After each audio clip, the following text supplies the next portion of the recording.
Hello, everyone. Welcome to Global Health Out Loud. I'm Dr. Susan Bali, and with me is Dr. Jessica Taff. Hey, everybody. I am so happy to be here with Sultan. This is something that we've been talking about and really excited to do. We are going to talk to you out loud about global health. We're going to be talking about global health topics, global health news, global health updates, things that we think that not only you would want to know, things we think you need to know. So the first thing we're going to be talking about is Zika virus. All right, so first of all, what is Zika virus? Well, Zika virus, it's a flavivirus. This is the same family of viruses as yellow fever, dengue, West Nile, and coincidentally, Zika virus, like these other viruses, are spread by the same mosquito species vectors.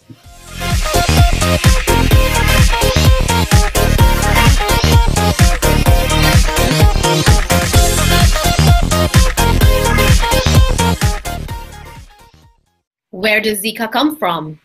It is Zika virus, and Zika virus was first isolated from rhesus monkeys in Zika forest of Uganda in 1947. And in 1954, it was isolated from humans in Nigeria. So this virus has been endemic in Asia and Africa for a while, and it hadn't been seen in the Western Hemisphere until 2007, when the first ever documented outbreak of Zika virus hit South Pacific in Micronesia, followed by an outbreak in French Polynesia in 2013, and more recently in Brazil. Another thing you're probably thinking is, well, how does it spread? Well, I'll tell you. So the Aedes family of mosquitoes transmit Zika virus. This is the same that transmit dengue, yellow fever, and chikungunya. These mosquitoes are found on all continents except Antarctica, in rural and urban environments, and they're extremely hardy and adaptable. And the other thing you need to know is these particular mosquitoes, they bite during the day.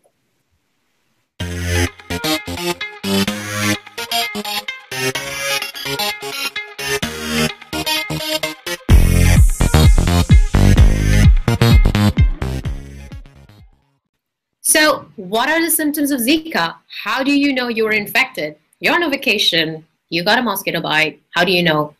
Zika virus infection has a high rate of asymptomatic infection like other flaviviruses such as dengue or West Nile virus.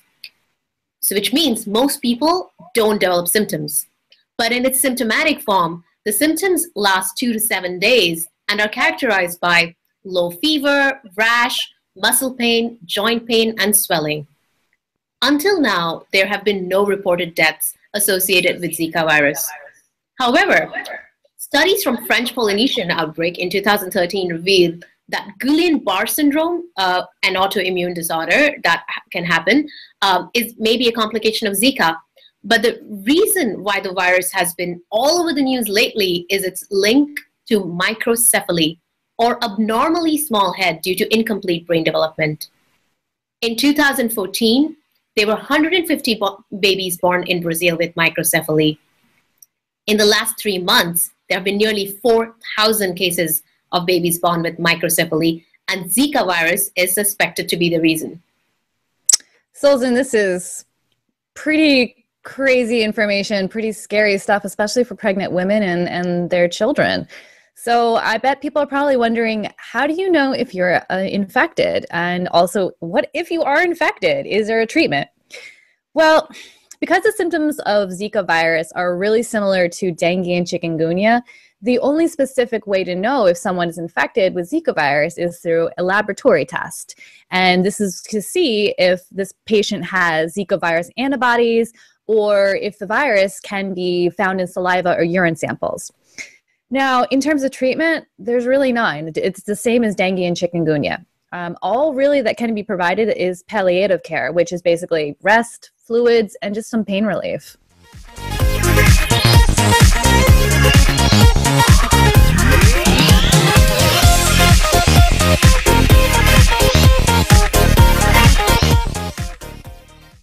And recently, CDC advised pregnant women against traveling to areas where Zika virus is spreading due to its possible link with microcephaly. So definitely a virus that's been having a lot of impact in the policy area, especially in Americas? Absolutely. So, I mean, and you bring up a good point is, yeah, there's definitely some travel advisories on where pregnant women should not be traveling. So what countries are that for pregnant women and also just other people that are wondering what their risk is for Zika virus? So Brazil was the first country in the Americas to report cases of Zika last May.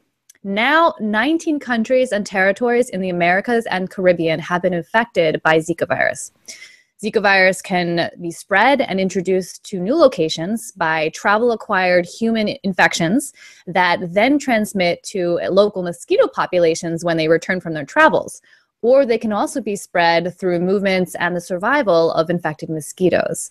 We have had some cases in Hawaii, I believe, and we are expected, like dengue and chikungunya, that Zika will spread through the Americas.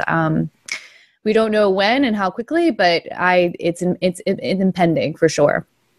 I'm glad you mentioned US because I was reading an article in the other day, and it mentioned that according to CDC, there are about a dozen cases of Zika virus in the United States already.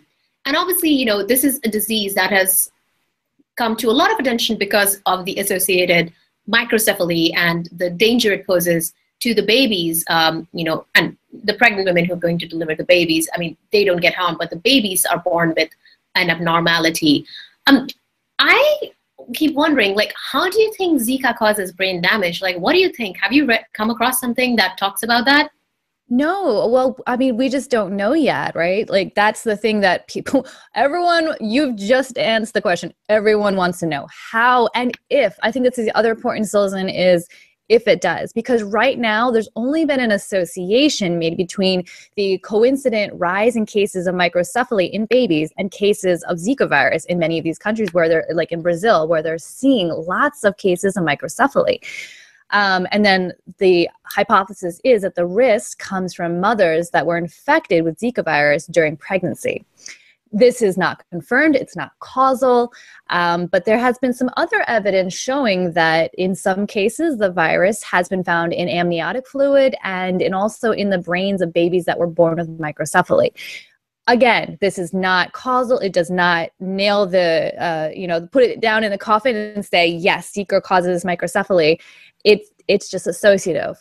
So I personally am really interested to see what the causal pattern and pathway is for this.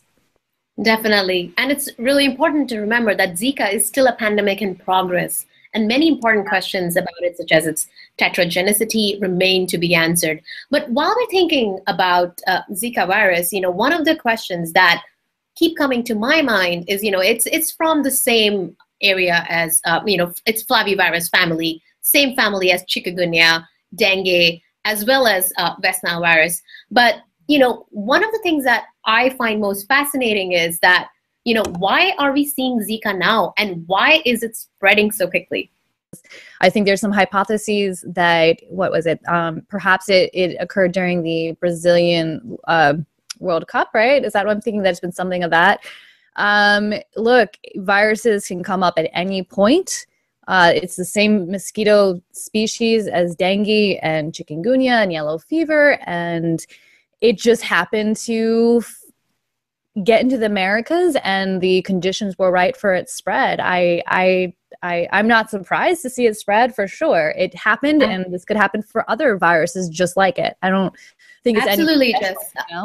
One of the things that I find, I'm glad you mentioned the World Cup, and I feel like one of the reasons why we're seeing a lot of arboviruses spreading quickly. I mean, 2013, let's not forget, was one of the biggest chikungunya outbreaks, and the first ever chikungunya outbreak in the Americas as well. So globalization and travel, a lot of tourists travel. I feel like that is potentially definitely one of the reasons why we're seeing. That's a good point, Sultan. That's a good point. And I'm sure you're going to get into it, and I'm sorry for cutting you off already and like jumping the gun, but other things with, climate change, and of course this is progressive, but we're going to be seeing more of this stuff, deforestation.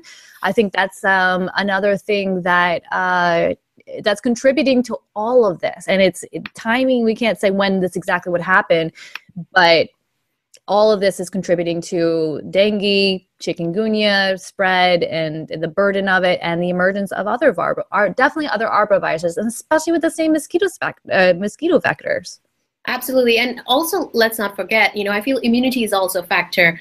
Sure. It's important to remember that Zika virus has been endemic in Asia and in Africa for a while now. But, part of the reason why we're seeing a sudden spread is also immunity. We're seeing possibly in Africa and Asia, people get infected early, they develop immunity. But this is absolutely a new pathogen. It's a new virus for the Americas. So it's spreading very, very quickly.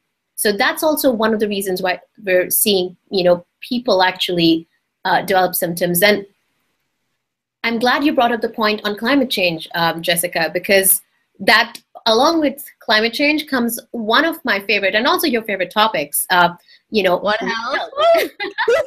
Yeah, absolutely. So arboviruses continue to evolve and adapt within their ecological niches. And we have been obviously building.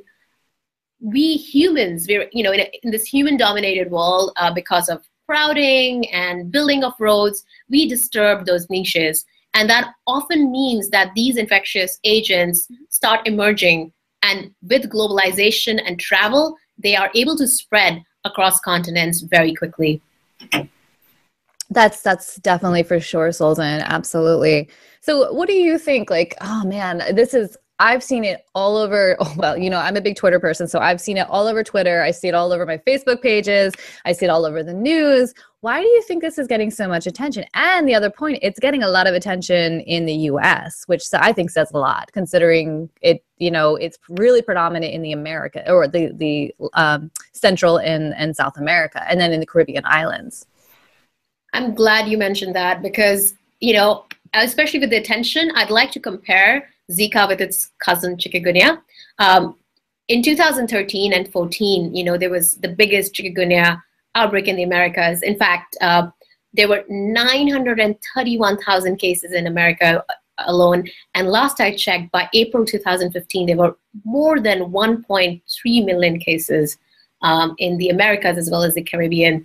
And US itself had more than 1,830 cases of it all. So like a big burden of chikungunya, and chikungunya, a very painful disease that causes symptoms in more than 80% of those infected. Now compare chikungunya to Zika. Zika is causing, it's more asymptomatic. It's not affected that many people, but it is, while chikungunya failed to garner any attention, but Zika has captured people's attentions. And I feel like there are a number of reasons for that. Number one, Zika affects babies. I think in policy, any disease that impacts babies definitely garners more attention. Well, and let me just cut in and I think that's a really important point because it affects the future generation. And so it's not just like the really sad feelings, oh, it's infecting babies. I mean, there are actual practical reasons. If these children are impaired and enough of them are, that's going to potentially affect the development and the workforce of a country. Absolutely. And it's also important to remember that Zika is although it's more asymptomatic than chikungunya, but we have learned when chikungunya outbreak broke out, the world was actually talking about Ebola everywhere. I mean, Ebola was one of the reasons why chikungunya outbreak was ignored in a sense, according to the media. But since then, we've learned from our mistakes from Ebola, and I feel that is also one of the reasons why Zika virus is garnering attention, because they don't want it to be the next Ebola in any way. This is a pandemic in progress. It's spreading very quickly, and we don't know much about it.